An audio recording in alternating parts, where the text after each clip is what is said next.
Welcome to manwharecaps, spoilers ahead, watch out, and take care.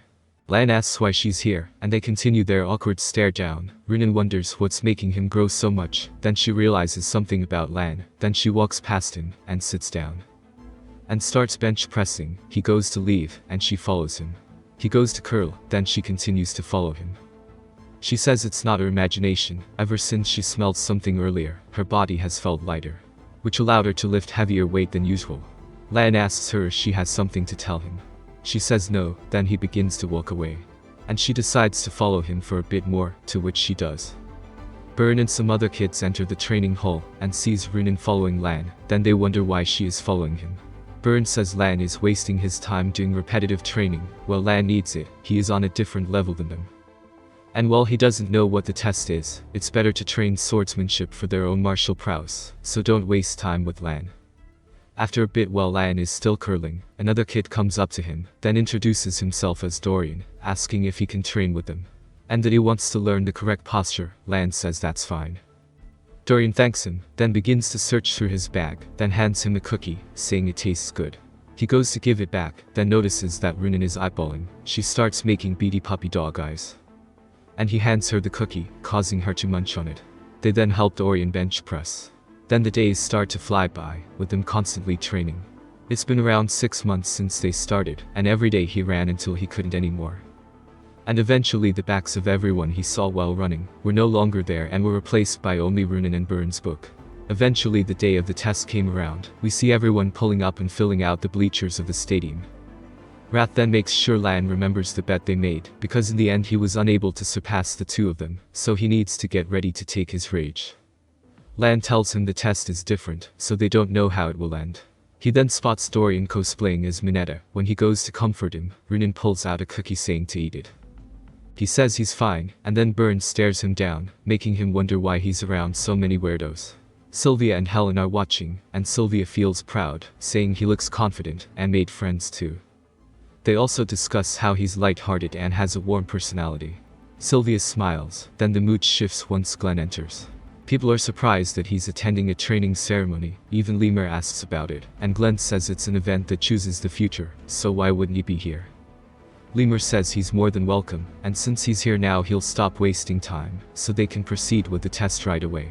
He starts to announce the details of the test, then he gives a serious glare, and a green aura bursts from around him. It scares all of the kids, then he tells them they must make it through his aura, and that is the test he has given them.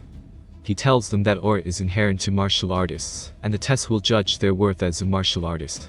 So No Name says he has an issue with it, and the children just started learning aura, so why is this his test? Some of the other parents begin to agree with him, then Lemur sighs, saying it's not just a manifestation of aura, and a real aura burst is based on the level of their soul, and is proof that you're a martial artist. The guy starts to ask what he's talking about, and Glenn interrupts him saying he's not wrong. Even if people hadn't learned aura, individuals possess their own aura burst based on their effort. Lemur smiles, and Glenn says that depending on the intensity of the training, someone without a strong aura can have a strong aura burst. Lemur says surely nobody has any complaints now, right? He calls Runan to the front, saying everyone else should step back. He tells her that the aura burst he will give her is a level she can endure if she trained properly, and all she must do is touch him to win.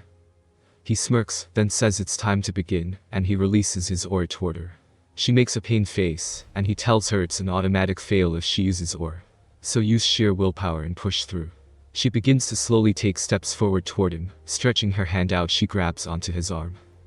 He pats her head, saying easy pass, and he sees how hard she's trained, and continue with the same effort. He then calls up Dorian. Lemur tells him he saw how Runan did, just do the same thing.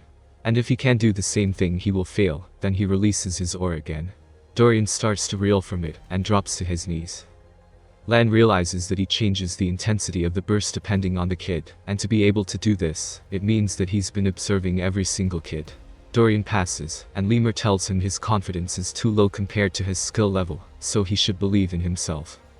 Dorian agrees by vomiting, then Lemur calls for the next student, and eventually we see it's Burn's turn.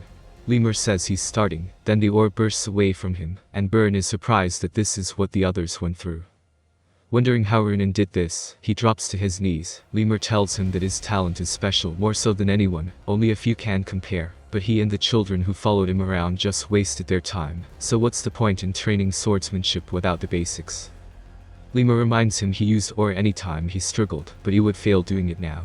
Burn says he can't fail here, and he can't forget how his dad looked at his brother. The day he kicked him out, he looks so cruel. Burn turns his fear into willpower, then he dashes in, and passes by grabbing Lemur's leg. Lemur tells him he isn't an adult, and to train what he is meant to like everyone else. Then he sighs, and says it's Lan's turn. Lan starts walking forward. Lemur asks if he's ready, to which Lan says yes. Then Lemur starts, but this time the ore burst is significantly larger than it was for anyone else. Even the people watching realize this, Glenn too. Lan asks if this is really his test, then Lemur says he saw that the talent he has is way above Burn and Runin.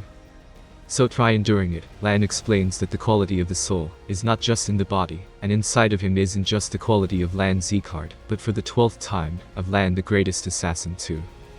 Lan starts to walk through the ore, surprising both Lemur and Glenn that he's effortlessly walking through it. Lan stretches his hand out, and touches Lemur to his astonishment, or well, not just him, but everyone watching as well, even Glenn. Lan smiles, saying it's over now, right? The other kids are asking how he made it through that. Burn's dad is curious too. Lemur is speechless for a moment, then calls out to Lan, asking what he is. Lan says he's just Lan, and Lemur says he meant more about how he sent an outburst way above the level he could handle, and didn't think he could actually go through it. Lemur zones out for a second, then snaps back, saying he got a bit distracted, and now the test is over. He says he will also now announce the top trainee, which of course is Lan. Sylvia and Helen both begin to cry with joy, and the students talk about it. Then Burn says he refuses to accept this, it has to be a lie. Lemur asks what he's talking about. Burn starts acting like the child he is, and says that Lan is worse than him in every regard. He refuses to accept him as the top trainee, and he's sure he played a trick. The other kids start talking about it, saying it's true, and that maybe Lemur was in on it. Burn says since they are a martial arts family, he thinks the top trainee should be chosen through a duel, rather than a test like this one. Lemur chuckles, then says it seems like Burn really wanted the top trainee spot, but the test is already over, then asks Glenn what he thinks should be done. He thinks about it, then tells Lan that it seems like people cannot accept the results. Asking if he's willing to duel Burn, Burn grins waiting for a yes, but Lan firmly says no. The test is over, and the results are here, and there's no reason to duel if there isn't a reward. Then he tells Burn that he always talked about honor and lineage, but he didn't expect him to be in such denial over the results. Glenn says that if they duel, the winner will be given a bronze plaque. This piques Lan's interest, then he explains how there are tiers for plaques, and you can get rewards based on the tier of plaque earned. Since Glenn is giving it, he is sure that the rewards will be pretty good. Lan agrees to this, then Glenn says it's time to decide who the top trainee really is. He explains the rules. It is 1 round, and you cannot use weapons or war, only their bodies. They square up, then Lemur waves his hand saying it's time to begin. Burn quickly charges in and punches at Lan, but he dodges it, then Burn follows up with a kick, but he blocks it too. Burn then says he'll use the ability his father taught him and prepares his attack. Lan blocks it again. But Burn continues his attacks, and starts inner monologuing about how weak Lan is, and saying he'll take the top trainee spot no problem.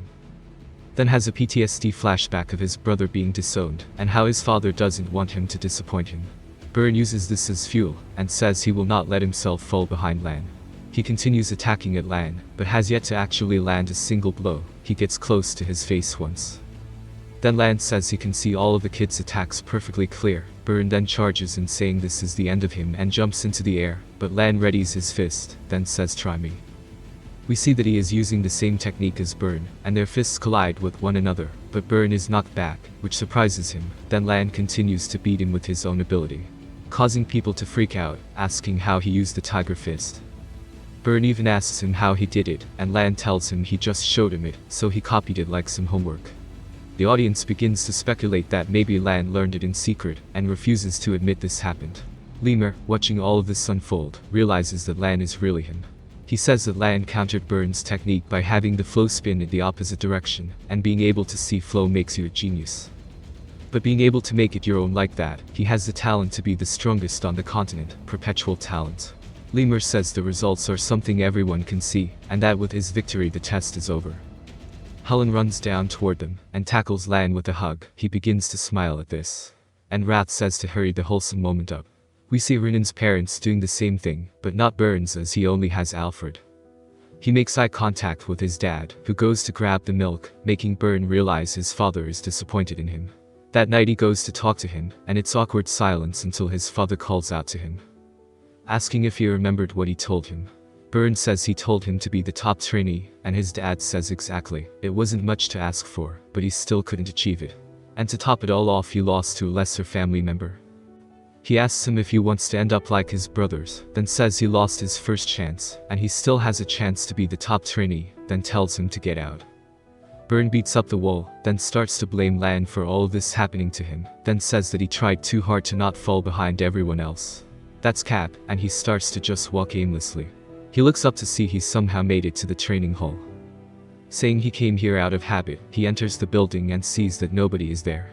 He then starts curling some weight, and looks over to see the shoe lockers. He sees Lan's name, then debates opening it, to which he actually does. Then is surprised by the absolute stench coming from the amount of shoes Lan has been through. He's surprised he's used so many shoes, because he himself has only used a few. He then turns around, and imagines Lan training. And he says now that he thinks about it, Lan was always training, even when he was skipping basic training, or when he was resting. Lan was persistent with his training, and that this is how Ziegheart should behave. He realizes he's been doing the opposite, but then spots that Lan forgot to re-rack his weights, and puts the shoes he was holding back into the locker. He closes the door and also leaves the weights unracked. As he's walking, he looks as if he's resolved himself to train properly. It cuts back to Rath saying he doesn't believe it, and he's lived for so long, but never met anyone like Lan. Then asks what he is. Lan tells him to keep imagining. Then asks him what the skill he earned is. Rath says it's called legendary senses, and explains how it expands the range of their senses, and it's only a 10% increase, due to it being tier 1, but it'll go up as he increases. Lan asks why it's called legendary senses, and Rath says it just sounded cool. Then they banter for a bit, and then sleep. The next day Glenn has summoned for Lan, and Sylvia asks Alfred if there is a problem, to which he laughs saying no, it's because he will be handing him the plaque himself. We see Lan greeting him, and Glenn gets Alfred to present the plaque, and then he bestows it upon Lan, saying if he returns it later, he can request an item of the same value. Lan thinks about it, then says he wants to ask for something now. This says his mother's name, asking what he needs to do for her to regain her position. Glenn is surprised, and Alfred is amused. Glenn says if he's asking about her direct lineage, he needs accomplishments, but it's not simple, and for a kid like himself it is nearly impossible. Lan says that means it's possible then hands the plaque back over, thanking Glenn for answering. He begins to walk away from them, but Glenn tells him to wait, saying he hasn't asked for a reward yet, and he could have asked him that without the plaque. Lan is a bit taken aback, and Glenn asks him what he wants. Lan says he knows what he needs the most now, then says it's a training technique. Glenn says that Lemur will teach him one, to which Lan says he wants one better than that, something that is of equal worth to a bronze plaque. Lan explains how the technique he used in his past life is not enough, and in order to get Sylvia her lineage back, and to kill Dareth, he needs a better one. Glenn says if it's a training technique, then snaps his fingers, which makes a library appear, and books start spawning everywhere around Lan. We see they are very high up, and completely encase him. Lan asks what this is, and Glenn says it's some of the books of their family. Then instructs him to place his hand in the center, and the book he needs the most will come out. Lan says alright, then thinks about what he wants, and a faint sun-like aura accesses his hands. We see an old book start to unshelve itself, then opens above him in the sky. Glenn is shocked, so is Alfred. Glenn even shouts, wondering why it's that book. As it opens above Lan's head, it descends until its eye level, and Lan wonders what kind of book it is, then touches a page, causing the book to start flipping the pages. Then they start to fly out, and the golden aura from before emerges from the book. The pages fly all around Lan's head, and Glenn just watches. Then recalls how he was being told in the past of how his daughter was being treated. And he ignored it all, saying that since she left for a man, they can stop reporting any matters about her to him. He says in the past he used to believe that emotions are useless, and he only worried about his family's power, then attained transcendent martial prowess, along with the most powerful family, but at what price? He's informed of his granddaughter and son-in-law dying, but that Sylvia is fine from the ambush. At that moment Glenn regained his emotions, but it was too late since he cannot turn back time. And he recalls the grief he felt. He says even if Sylvia and Lan hate him now, he will protect them. The book finally stops busting out pages, and Lan says it's weird, he just felt stuff flowing into his head. Then Glenn calls out to him, asking what he just did. Lan says he doesn't know, but he just learned the contents of the book. Glenn asks what the name is, and Lan holds his hand out, and tells him it's called the Thousand Flames Technique. Glenn asks if he said he remembered the contents. Lan says yes. Glenn says alright, and now he's gotten his rewards, he is excused. Lan exits the room, and Albert asks Glenn about the training book that he took. Glenn says it's the training technique of the first ever patriarch, and that nobody has been able to take it nor read it in the clan's history. Albert says if this gets out, it might put him and Sylvia in danger. Glenn tells him not to trip, as nobody knows of the technique. Albert asks about the book disappearing, to which Glenn says someone learned it, so it's fine. And the technique wasn't usable anyway, so if it wasn't for Lan it would just keep rotting on the shelves. And he thinks things will change quite a bit. Lan wonders why Glenn gave it to him, since a gold plaque was equal in value. It's not lacking at all, even compared to the ROF, he says, but then we see him trying to mentally grasp onto the fire, but fails. He says he can't collect ore even though he's trying, and he didn't think it would be easy to learn a technique of this level. Rat says it looks like things aren't working out the way he wants, and if anyone interrupts him during this he would end up disabled, which is a shame since he just got a great technique. Lan says that Rat is right, then explains how if he gets messed up, it could permanently ruin the mana circuits. It's especially dangerous for him since he has the Bittercult curse. Lan says if he knows that, then don't interrupt him. Rat says they'll see about it, and Lan says wait. Rat starts to smile, saying he'll interrupt him just once while he trains. Lan says then he will end up with a damaged body, so it's a loss for him too. Rat says doesn't care, and ratio. He wouldn't be able to overcome it since he's human, but Wrath can always repair the body to use. So when Lan becomes unable to use his energy core and he gives up, then he will be able to take it. Lan says if he's just going to do it once, he'll look forward to it. Wrath says he shouldn't pretend to be tough, and should be afraid since he doesn't know when he'll do it. Lan recognizes him as an enemy, saying he'll jump at the first chance to take over his body. He thought he gave up since he didn't try anything recently, but he should remain on alert. He decides to worry about it later, saying he has more urgent things to take care of. Wrath asks if he's going to do it now, and Lan says yes, since she comes every night, so he'll take care of it, and it's been a while since he's worked. He sees his maid crouching by the river. We see her writing a paper, explaining how there's nothing unusual to report. It's Judiel the annex maid, and she says she never thought he would get such a valuable training technique with just a bronze plaque. Also, the mana flow she felt while he was training was out of the ordinary. She begins to write it down on the paper, saying even if it's her orders, he is a child, so how long will she need to do this? She puts it into the river, and as it starts to drift she sighs. As she goes to leave, a knife is held to her throat, and Lan tells her if she opens her mouth, she will die, or if she moves too. He tells her to look down at the water. She wonders who it is, asking who can possess such bloodlust. Then she sees in the reflection that it's Lan. She wonders how he snuck up on her. He tells her he's been feeling her eyes on him since he came back. He asks if she got the information she wanted. She's surprised he knew about her from the start, even though she didn't leave any traces. Why was he pretending not to know? He tells her to open her mouth, and then he feeds her some pill thing, and shoves it down her throat. She starts to gag and cough, then he takes the note out of the water. He says that he can't see the contents, so he needs something to make it visible. He starts to name out all of the elements, then she reacts subtly to one of them, and he realizes what it is. She asks how he knew, then starts to do the same thing with names. Then he figures out that it's Karun, and she says it's impossible he knew. That her face didn't change, and she's been trained for years. She starts to recall the symptoms she felt from what he made her eat, and says there's only one explanation, and that it's the rage worm she ate. She asks if he fed her rage worm. He's surprised she knew about it, saying that it's unexpected. She starts to gag and tries to vomit it up. She says it's the worst curse that not only lets the person know of the other's emotions, but can also kill them with an intense amount of suffering.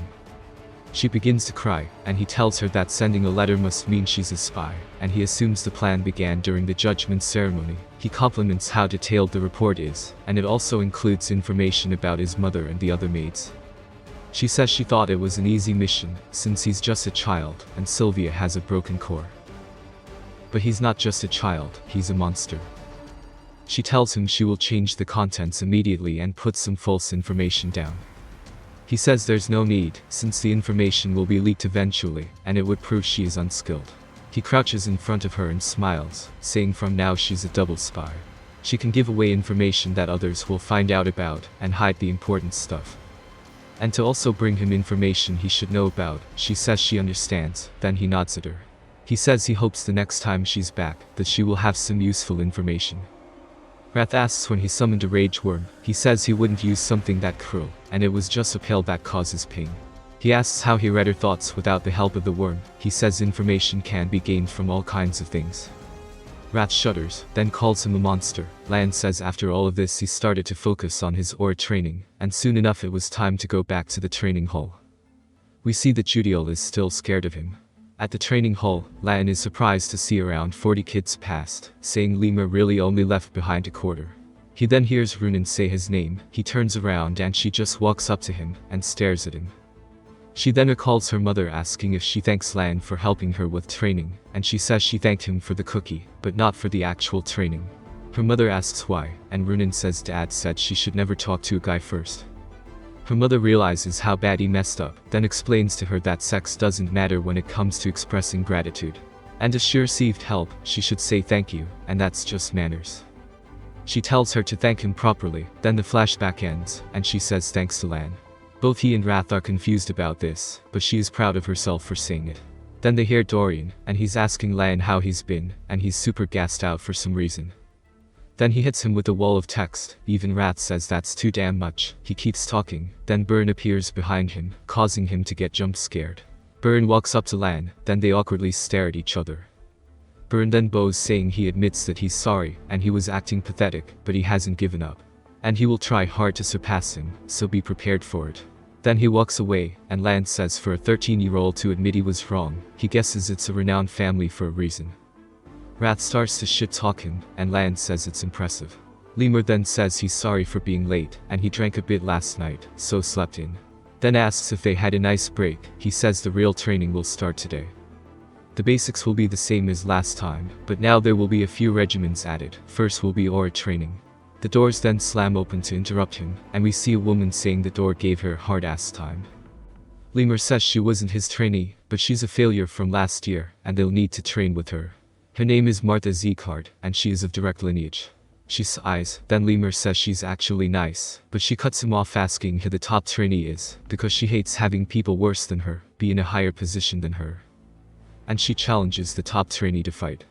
Lan wonders why he has bad luck, asking why he keeps getting involved with weird people. Then he introduces himself. Martha laughs, then says he doesn't look like he would be the top trainee, then says they should start right away. Burn tells her this isn't very dignified, and she stops walking forward and asks him what he just said to her.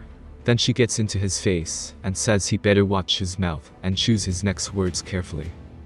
Burn says that Lan has proven himself as the top trainee when Glenn and Lemur were watching, so is she denying that? She says she heard he was denied, and mocks him.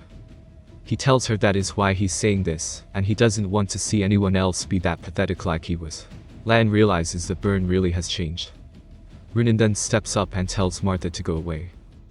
Martha laughs saying that's funny, asking if they are his minions or something. She starts to walk away, saying she'll feel stupid if she keeps pushing in this situation. She says that she hates cowards who hide behind others more than arrogant bastards, and leaps at Lan. The rest turn around, but it's too late. She's already preparing her attack. But he quickly parries it, and prepares to show her equal rights, equal lefts. He lets her block it, then she flies away. Burn is surprised, and Lemur just smiles. Even Martha is shook, and she starts to get pissed, asking what the hell, and then she starts to channel her aura, saying he's not going to walk home today. But Lemur stops her fist, and she's surprised. He says she's underestimating him a bit too much, and even if he isn't scary, it's upsetting to be treated like he's invisible. He tells her that Lan hasn't learned aura yet, saying it'd be cheating if they fought now. And she can do it later when he's learned aura. She says she was gonna stop anyway. Then Lemur tells Lan to get back to his spot too. Wrath barks at him for not beating her ass, and he tells him he got a hit in at least. Wrath says that's not enough. Lan says it's not time yet, it's more beneficial to bet over the top trainee spot. So just wait, and he will get revenge later. In the training hall, we see everyone practicing, then they get told it's break time. Burn is tired, saying that it's not easy. Well, it wasn't hard up to the second level, from the third onward it's difficult.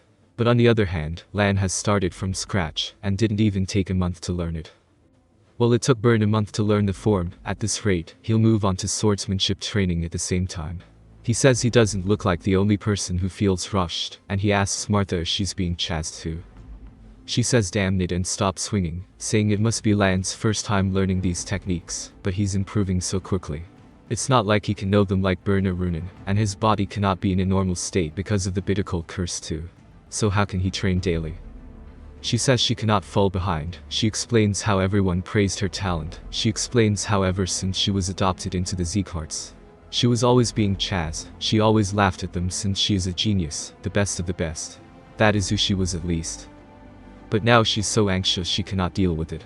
She leaves the training hall, and her own Alfred tells her good work today. She says yes, and he tells her not to feel so worried. And that Lan has been surprising many people, but he can't win against her. She asks what he means, and he says that Lan has a critical weakness that he cannot overcome. If you've watched till the end, comment 2 to let me know. We're all caught up, so no more parts till there's enough chapters. Subscribe for more content, leave a like or a comment to help the channel out. Thanks for watching.